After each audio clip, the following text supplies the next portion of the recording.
বাংলা ব্যাকরণের ক্ষেত্রে সমাস একটি অত্যন্ত গুরুত্বপূর্ণ একটি টপিক। এটির যদি বেসিক কনসেপ্ট ক্লিয়ার না থাকে সেক্ষেত্রে সমাস বুঝতে পারা এবং সমাস থেকে প্রশ্নের উত্তর করা বেশ কঠিন হয়ে যায়। সেজন্য আজকের ক্লাসটি সমাসের উপর নিচ্ছি। আচ্ছা, সমাস মানে হচ্ছে সংক্ষেপ বা মিলন বা একাধিক পদকে একপদীকরণ। একটা বড় বাক্য যেমন দেশের সেবা, ওই বাক্যটিকে যখন আমরা এক পদে সংক্ষেপণ করব তখনই জিনিসটিকে সমাস বলা যায়। সংক্ষেপে এটি সমাজের সংজ্ঞা। উদাহরণ দেওয়া যায়, যেমন আমরা বলি বই ও পুস্তক, সেটিকে সংক্ষেপে বই পুস্তক বলা যায়। এই যে সংক্ষিপ্ত রূপটি সেটি সমাসবদ্ধ রূপ। এখন সমাস সম্পর্কে একটি সংজ্ঞা দাঁড় করানো যায়।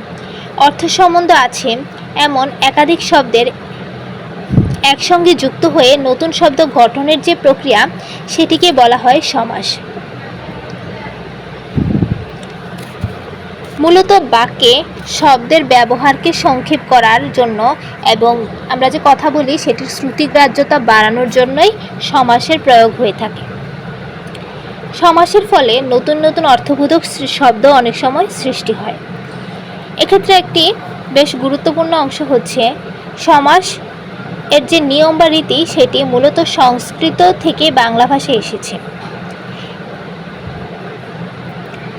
তবে সংস্কৃত থেকে আসলেও বর্তমান যে খাঁটি বাংলা শব্দ আছে সেখানে সমাসের উদাহরণ বেশ পাওয়া যায়। আবার খাঁটি বাংলাতে যে সমাসগুলো আমরা দেখতে পাই সেগুলোতে সংস্কৃতের ক্ষেত্রে ব্যবহৃত নিয়মগুলো কাজে আসে না। আচ্ছা, এখন সমাসের ক্ষেত্রে সমাসের প্রক্রিয়ার সমাসবদ্ধ বা সমাস নিষ্পন্ন পদটির নাম হচ্ছে সমস্ত পদ। সমাস তৈরি করার পর যে শব্দটি পাওয়া যায় সেটিকে বলা হয় সমস্ত পদ। আবার সমস্ত পদটির অন্তর্গত যে পদগুলো সেটিকে বলা হয় সমসমান পদ। ওকে, আর সমাসবদ্ধ পদের যে সমাসযুক্ত পদ সেটির প্রথম অংশকে বলা হয় পূর্বপদ আর পরের অংশকে উত্তরপদ বা পরপদ বলা যেতে পারে।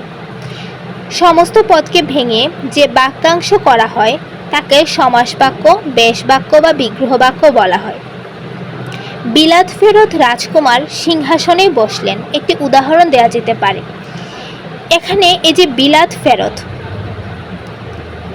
রাজকুমার, সিংহাসন, প্রতিটি শব্দ এক একটি সমাসবদ্ধ পদ।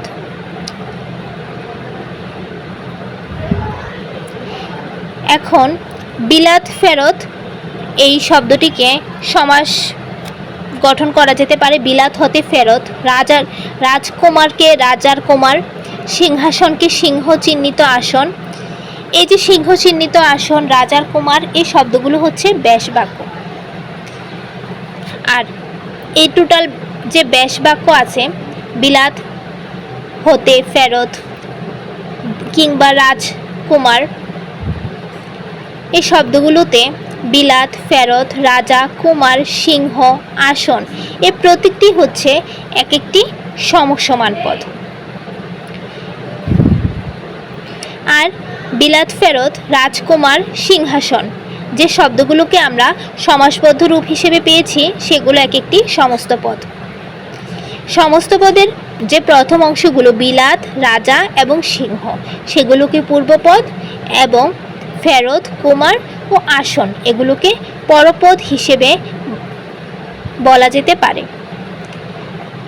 সমাসকে 6 ভাগে বিভক্ত করা যায়: দ্বন্দ্ব সমাস, কর্মধারয় সমাস, তৎপুরুষ সমাস, বহুব্রীহি সমাস, দ্বিগু ও অব্যয়ীভাব সমাস। দ্বিগু সমাসকে অনেক ব্যাকরণবিদ কর্মধারয় সমাস হিসেবে গণ্য করে থাকেন। আবার কেউ কেউ কর্মধারয় সমাসকে তৎপুরুষ সমাসের অন্তর্ভুক্ত মনে করা হয়েছে। সেই হিসেবে বিশ্লেষণ করলে সমাস মূলত 4টি বলা যায়: দ্বন্দ্ব, তৎপুরুষ, বহুব্রীহি এবং অব্যয়ীভাব। বর্তমান যে নতুন নবম দশম শ্রেণীর ব্যাকরণ বই আছে সেখানে 4টি বর্ণনা করা হয়েছে, কিন্তু বাংলা ভাষার বিশ্লেষণের জন্য এবং বাংলা ব্যাকরণের যে সমাস সেই টার্মটাকে প্রপারলি বুঝতে হলে সমাসের 6টি প্রকারভেদ সম্পর্কে জানা এবং আলোচনা করাই বেশ জরুরি। তাছাড়াও 6টির পাশাপাশি প্রাদি, নিত্য, অলুক ইত্যাদি বেশ কিছু সমাস আছে, সেগুলোকে বলা হয় অপ্রধান সমাস। তাহলে আজকের ক্লাসটি শেষ হলো সমাসের সংজ্ঞা, সমাসের প্রকারভেদ এবং সমাসের প্রতিটা অংশের কোন অংশকে কি বলা হয় এবং চিহ্নিতকরণ সেসব। পরবর্তী ক্লাসে যদি আপনারা আগ্রহী হন সেক্ষেত্রে দ্বন্দ্ব সমাস নিয়ে আলোচনা করা যেতে পারে। ধন্যবাদ।